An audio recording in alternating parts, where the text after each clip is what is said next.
আপনি জি। কত করে কিনেছেন? আমি 45 টাকা করে কিনেছি। 45 টাকা করে আলু কিনেছেন। জি। আপনি কি বিক্রি করবেন না নিজে খাবেন? হ্যাঁ, আমি বিক্রি করবো বাজারে। কোন এলাকায় আপনি? আমার হচ্ছে নরসিংদী মনোহরদী।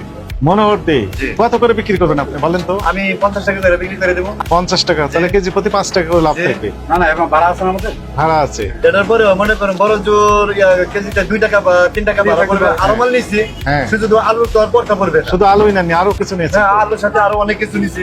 আপনি ট্রাক ভর্তি করে নিয়ে যাবেন। জি, আমি পিকআপ ভর্তি করে নিয়ে যাবো। কেজিতে হয়তো বা 2 টাকা বা 1 টাকা পড়বে। হ্যাঁ। আমি যদি 3 টাকা লাভে বেশি বা 4 টাকা তাহলে লাভে অনেক বেশি, লাভ। আমার সমস্যা নাই। অনেক লাভ। হ্যাঁ, আমার গ্রামের মানুষ খাইলো। হ্যাঁ, এই যে অনেকে আছে যে 60 টাকা 65 টাকা প্রশ্নই আসে না। ব্যবসার মধ্যে একটা মানুষ সেবা আছে, আমি এতটুকু বুঝি। রাইট। আমি 17 বছর ব্যাংকে চাকরি করছি, পরে ব্যাংকে চাকরি ভালো লাগে না, চাইলে আমি ব্যবসা করছি। মনে করুন কোটিপতিরা তো হাজার হাজার লক্ষ লক্ষ টাকা দান করে। Right. আমি দান করলাম না, আমি ব্যবসার মাধ্যমে একটা মানব সেবা করবো। এই যে। এটা হচ্ছে আমার লক্ষ্য। এই যে আপনি হচ্ছে বীর পুরুষ। আমি এই মানুষকে মারবো না তো, আল্লাহ আমার দিবে। হ্যাঁ, আপনি ঠিক বলেছেন। আপনাকে ধন্যবাদ।